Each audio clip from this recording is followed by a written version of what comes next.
Sir, ಮಹಾನ್ ಕಳ್ಳರಲ್ಲೇ ಕಳ್ಳರುಗಳು ಈ ಅರಣ್ಯ ಇಲಾಖೆಯವರು. ಈ ಅರಣ್ಯ ಇಲಾಖೆ ಅವ್ರು ಮಾಡಿರೋ ಥರ್ಡ್ ಕ್ಲಾಸ್ ಕೆಲಸಕ್ಕೆ ಇವತ್ತಿನ ಸಫಾರಿ ಪ್ರಾರಂಭ ಇದೆ. ಇಲಿಗಲ್ ರೆಸಾರ್ಟ್ ಗಳೆಲ್ಲ ಗರಿಗೆದರ್ಕೊಳ್ಳಕ್ಕೆ ತಯಾರಿ ಮಾಡ್ಕೊಂತ ಇರೋಂಥದ್ದು.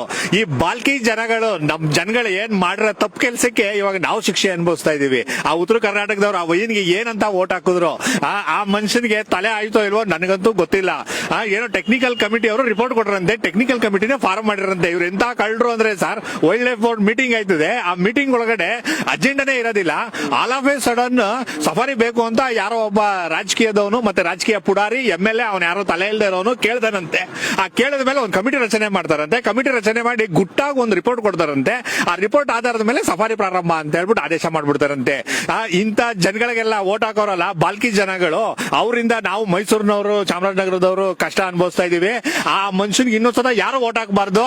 ಬಾಲ್ಕಿ ಜನಗಳೇ ನೀವು ತಿಳ್ಕೊಳ್ಳಿ, ಕಾಡ್ ನಾಶ ಮಾಡೋದಕ್ಕೆ ನೀವು ಸಹಕಾರ ಕೊಡ್ತಾ ಇದ್ದೀರಾ. ಇಂಥ ಜನಗಳಿಗೆಲ್ಲ ಯಾಕ್ರಿ ಓಟ್ ಹಾಕ್ತೀರಾ ನೀವು? ನೆಕ್ಸ್ಟ್ ಈ ಗೌರ್ಮೆಂಟ್ ಅಲ್ಲಿ ಈ ತರ ಅರಣ್ಯ ನಾಶ ಮಾಡಕ್ಕೆ ಯಾರೆಲ್ಲ ಹೆಜ್ಜೆ ಇಟ್ಟವ್ರೋ ಅವರೆಲ್ಲ ಸರ್ವ ನಾಶ ಆಗ್ಬಿಡ್ಬೇಕು. ಯಾವ ಕಾರಣಕ್ಕೂ ಇನ್ನೊಂದ್ಸತ ಅವರೆಲ್ಲ ಬರಬಾರ್ದು.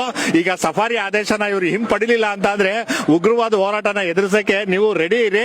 ನೀವು ಅಷ್ಟು ಟ್ರಾನ್ಸ್ಪರೆಂಟ್ ಆಗಿದ್ದೀರಿ. ಅದೇನ್ ಕಮಿಟಿ ಮಾಡಿದ್ರಿ, ನಿಮ್ ಮನೆ ಆಳ ಕಮಿಟಿ, ಆ ಕಮಿಟಿ ಒಳಗಡೆ 4 ಜನ ರೈತರನ್ನ ಹಾಕೊಳ್ಬೇಕಾಗಿತ್ತು, 4 ಜನ ಪರಿಸರವಾದಿಗಳು ಹಾಕಬೇಕಾಗಿತ್ತು, ಆ ಲೋಕಲೈಟ್ಸ್ ಹಾಕೊಂಡು ಕೇಳಬೇಕಾಗಿತ್ತು.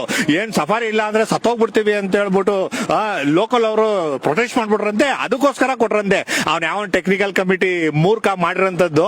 ಪೋರ್ ಏರಿಯಾ ಒಳಗಡೆ, ಟೈಗರ್ ಹ್ಯಾಬಿಟೇಟ್ ಒಳಗಡೆ, ಟೈಗರ್ ರಿಸರ್ವ್ ಒಳಗಡೆ ಇವರು ಸಫಾರಿ ನಡೆಸೋದಕ್ಕೆ ಸಾಧ್ಯನಾ? ಆ ಮಿನಿಸ್ಟ್ರಿಗೆ ಯಾರೋ ಕಕ್ಕಸ್ ತಿನ್ಸಿರ್ತಾರೆ. ಅದಕ್ಕೋಸ್ಕರ ಈ ರೀತಿ ಆದೇಶ ಮಾಡೋನೆ.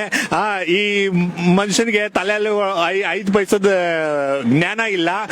ಯಾರೋ ರೆಸಾರ್ಟ್ನವರು ಅವರು ಇವರು ಏನೋ ಕೊಟ್ಟಿರ್ತಾರೆ ಅಂತ ಅನ್ಬಿಟ್ಟು ಎಂಜಿಲ್ ಕಾಸು ಕೈ ಹಾಕ್ಬಿಟ್ಟು ಈ ತರ ಆದೇಶ ಮಾಡ್ತಿರೋಂಥದ್ದು ಸರ್. ಇದು ಬಹಳ ದೊಡ್ಡ ದುರಂತ ಸರ್. ಇದು